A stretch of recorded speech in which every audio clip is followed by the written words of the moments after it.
सद्मार्ग, अंधकार से प्रकाश की ओर। हरिद्वार में अगर आप जाएंगे तो आज भी एक मंदिर बना है कनखल। हाँ, कनखल। यहाँ प्रजापति दक्ष का मंदिर है। वहाँ सती कुंड है जहाँ माता सती ने अपने शरीर को त्याग दिया था। तो उस समय भगवान शिव सती वियोग में चारों तरफ भटक रहे थे और विलाप कर रहे थे। और उस समय भगवान शिव की आंखों से जहाँ जहाँ आंसू गिरा वहाँ वहाँ रुद्राक्ष उत्पन्न हुआ। यह माना जाता है मुख्य रूप से जो उनका आंसू था वो 3 जगह गिरा था, हिमालय, नेपाल और इंडोनेशिया।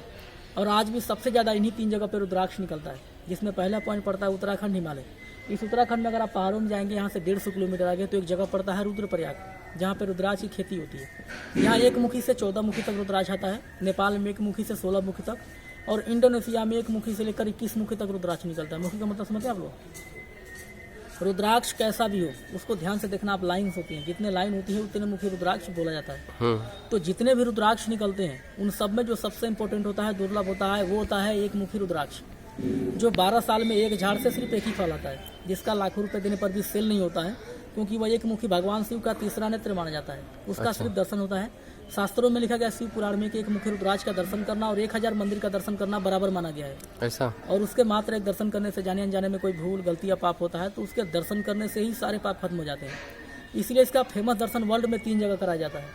पहला दर्शन होता है नेपाल में, आप सुने होंगे, पशुपतिनाथ मंदिर। पशुपतिनाथ मंदिर में पहला 1 मुखी रुद्राक्ष का दर्शन होता है। दूसरा होता है बद्रीनाथ में। बद्रीनाथ गए आप लोग?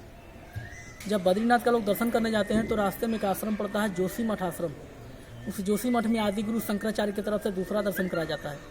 और तीसरा दर्शन होता है ऋषिकेश में। अभी आप लोग ऋषिकेश घूम रहे हैं तो इस ऋषिकेश में मैंने आपको फर्स्ट में दिखाया था स्वर्ग आश्रम, जहाँ पे 5 पांडव विश्राम किए थे, जो नीचे वाला आश्रम था, जो इस आश्रम का मेन गद्दी है, जहाँ पे काली कमली वाले महात्मा ने अपनी समाधि दी थी। तो तीसरा 1 मुखी रुद्राक्ष का दर्शन हुआ, काली कमली वाला ट्रस्ट कराती है।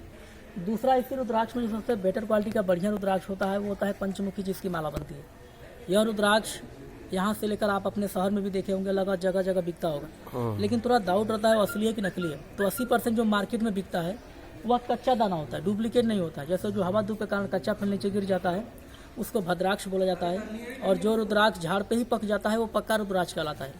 आपने देखा होगा बहुत लोग माला बना के गले में पहनते हैं, या कुछ लोग आस्था के नाम पर जाप करते हैं। तो कहा गया है गले में पहनने से, साइंस में रिसर्च है कि किसी प्रकार की हार्ट संबंधी अगर कोई प्रॉब्लम होती है तो वो रुद्राक्ष सबसे बढ़िया है गले के लिए।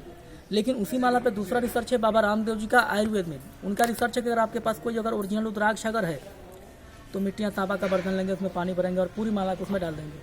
और सुबह खाली पेट अगर आप सिर्फ रुद्राक्ष का पानी पीते हैं तो पेट संबंधी अगर कोई बीमारी होती है, जैसे शुगर, अस्थमा, डायबिटीज या पेट संबंधी कोई बीमारी होती है, वह धीरे धीरे 40 दिन के अंदर समाप्त हो जाएगी। यह आयुर्वेद में बाबा रामदेव जी का रिसर्च है और भगवान शिव का वरदान भी है, क्योंकि कहा जाता है लगभग 80% बीमारियाँ सिर्फ पेट के कारण होती है।